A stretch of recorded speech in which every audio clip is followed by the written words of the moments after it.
All right, Larry Krueger here from the Pig and a Pickle Krug Show with a little Golden State Warrior video. That's right.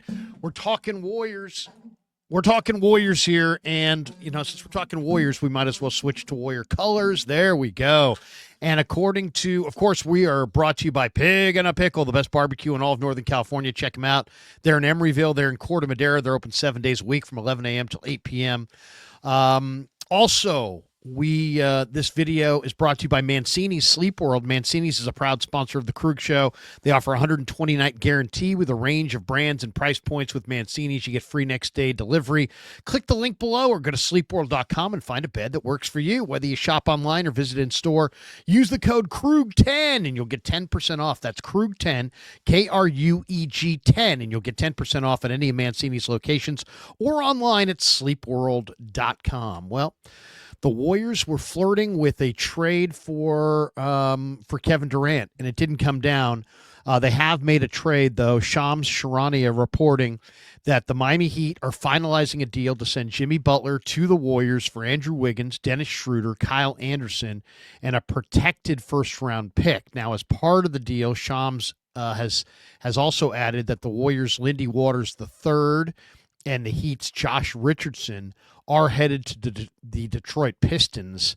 So this deal includes now Waters the third as well. So, okay, let's talk about it on its surface. Golden State feels desperate to do something because they don't feel like they've put their best foot forward around Steph Curry, and they don't feel like they've surrounded Steph Curry with a good enough team to try to win a title this year. They tried to get Markkanen in the offseason. They tried to get Paul George in the offseason.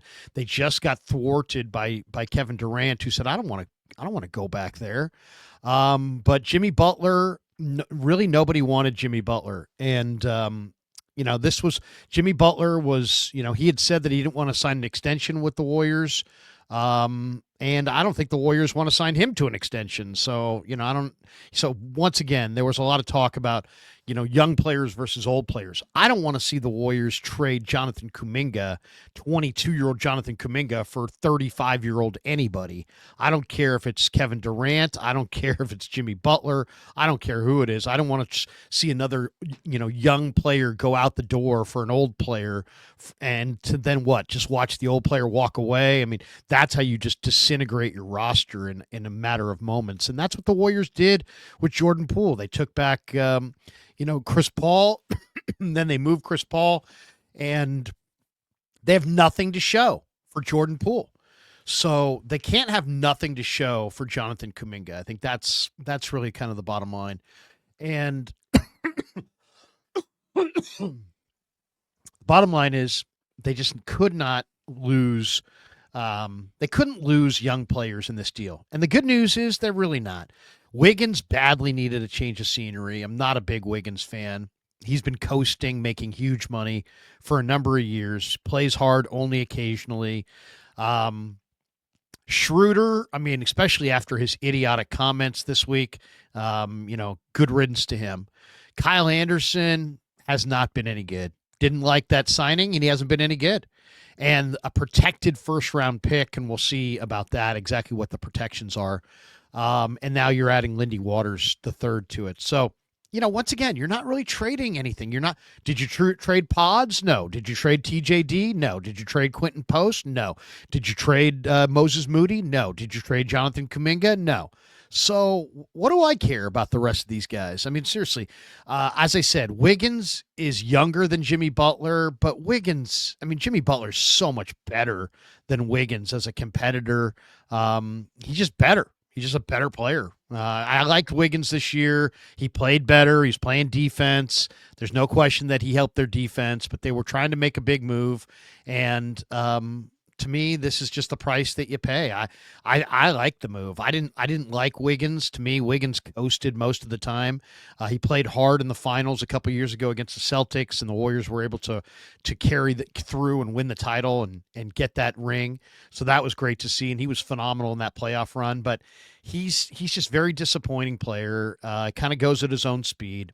Schroeder just didn't fit. And then these comments this week are crazy. And then Kyle Anderson just his game's just truly ugly. I mean, they call him slow-mo. They could call him broken shot because his shot is truly ugly. It reminds me of when I coached like fifth grade basketball and the kids didn't have enough strength to put the ball over their head to shoot it. So they had this kind of really ugly form on their shot. Okay, that's their excuse. I mean, they were in fifth grade. Those guys weren't fully developed. I don't know what Kyle Anderson's excuse is, but he's got some value. I just can't stand watching him. So slow-mo, gone. Schröder, who never fit, gone. Wiggins, who needed a change of scenery, gone. And a protected first-round pick, gone. And the Warriors get Jimmy Butler, who's a great athlete, tough guy, great playoff performer. And I like this deal a whole lot more. I know there are people that wanted to see, Kuminga dealt away for 36-year-old Kevin Durant. I'm just not one of them. I didn't want to see that at all. Didn't want to see that trade. Didn't want to see a one-sided deal where the Warriors were sending out young players and taking back old players. You traded 23-year-old Jordan Poole for 38-year-old Chris Paul. How did that work out for you? Do we need to see it again? I didn't want to hand over Jonathan Kuminga. Now, the Warriors, I don't know what the Warriors' plan is with Jonathan Kuminga. I mean, are they going to pay him?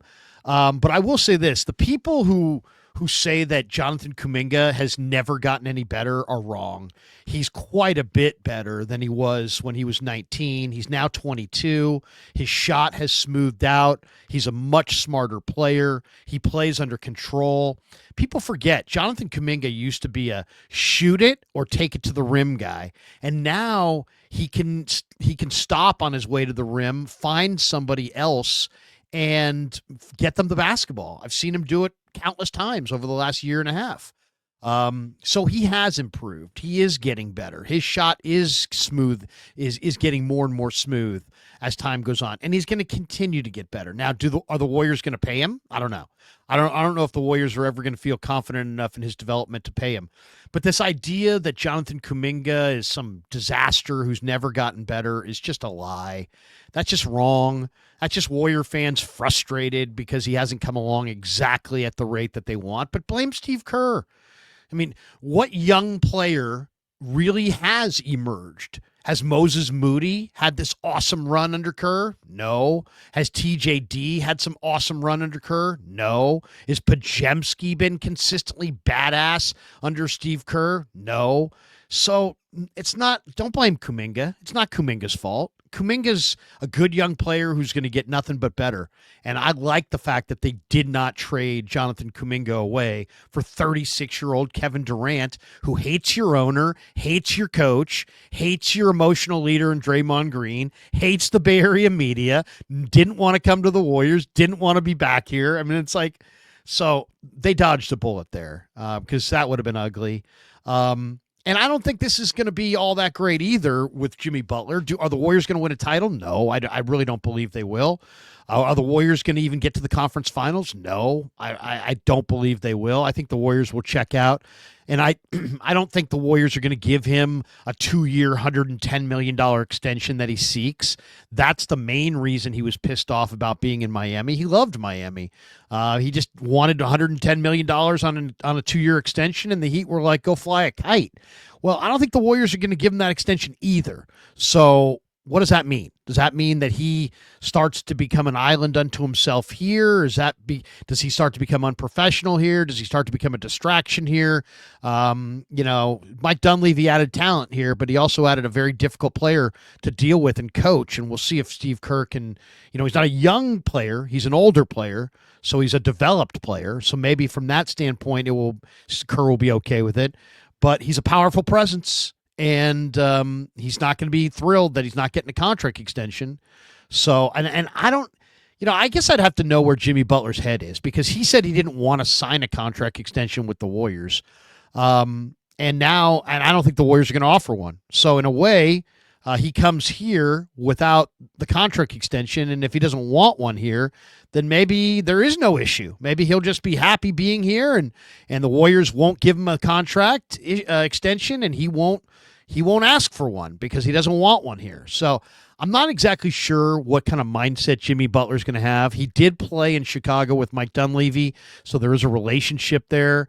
I don't think Dunleavy would have brought in just anybody, but he feels like he knows Butler and can communicate effectively with Jimmy Butler.